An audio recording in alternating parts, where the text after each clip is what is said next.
What's up, Kerr family? Here in my backyard with no Range Rover, no Cadillac, no Mercedes, no Ferrari, or not yet. Alright, so in this video, I'm going to be talking about the 3 stocks that I'm interested in for the month of June.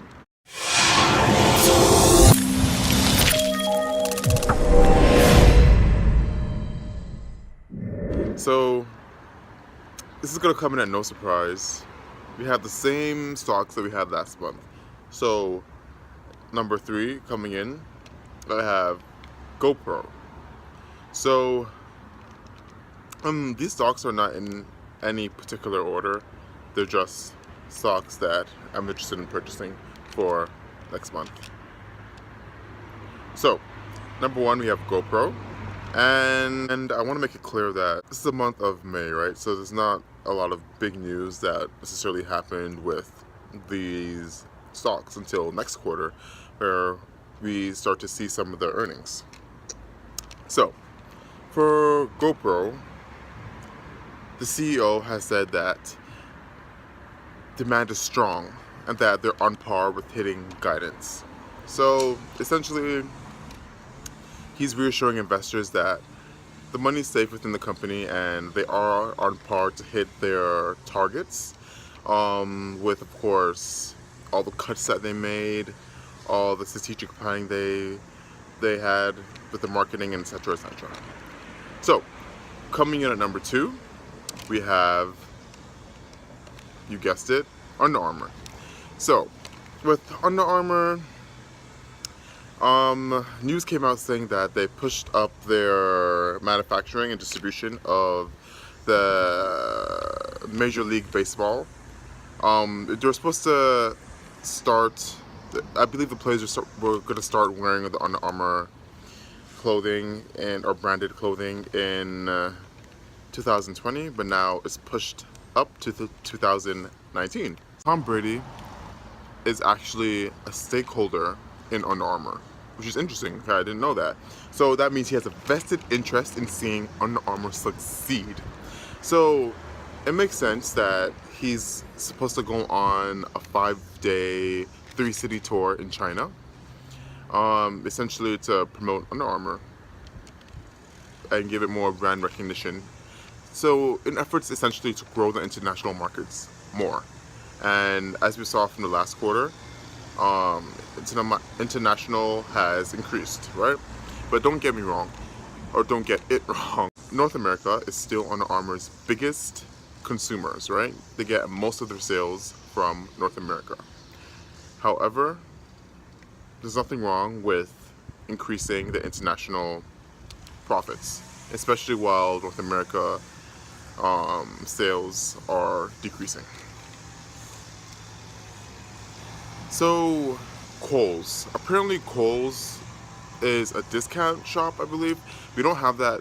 Well, I don't know if we have it in Canada, but I've never seen one around. Under Armour was in the Kohls markets or Kohls stores. I don't even know if I'm saying the name correctly, to be honest. Anyways, Under Armour was in their store for a month before Kohls reported earnings. So they were only in a month of Kohls earnings. And Kohls reported that Under Armour did better than expected. They went above expectations, which is awesome. And I've been seeing a lot of reviews online with people saying that Nike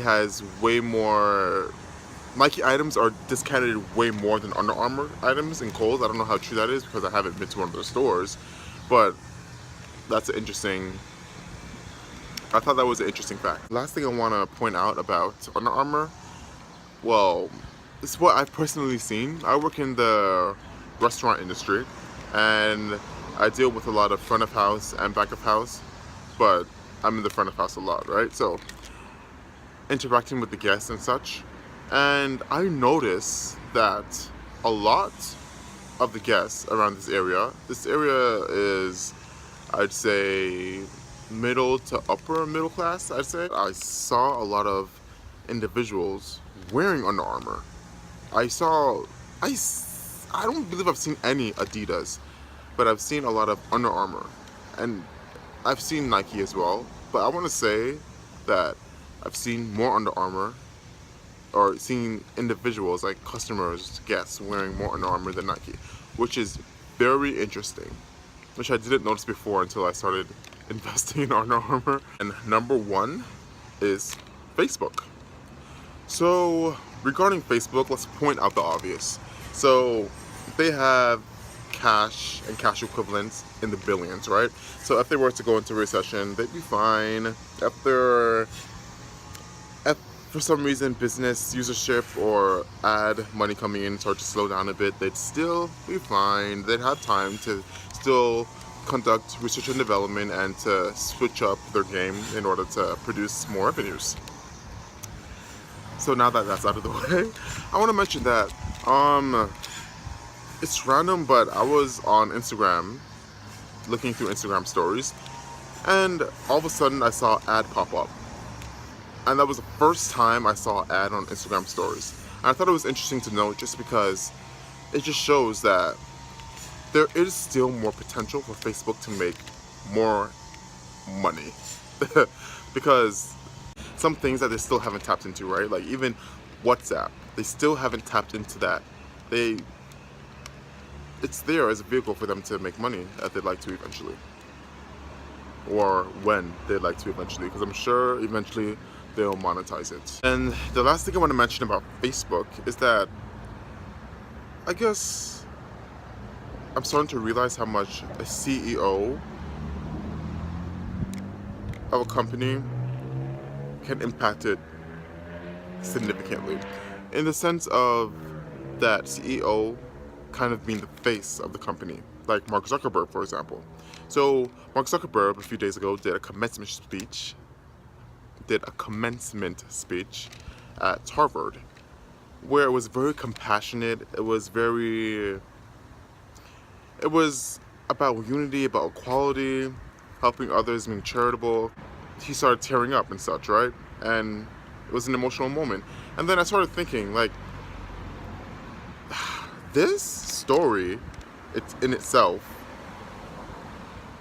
as much as compassionate it is and such and such and such, this kind of adds to the story of Mark Zuckerberg, which kind of adds to the phenomenon of Facebook.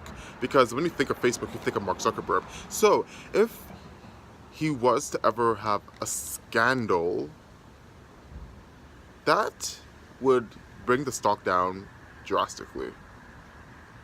I believe it would, which just makes you realize how much the CEO or any executive that is kind of the face of the company can be either an asset or a liability.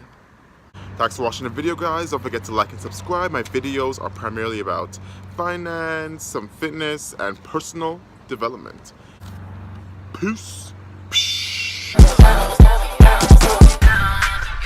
dropped the top of the, they try to get every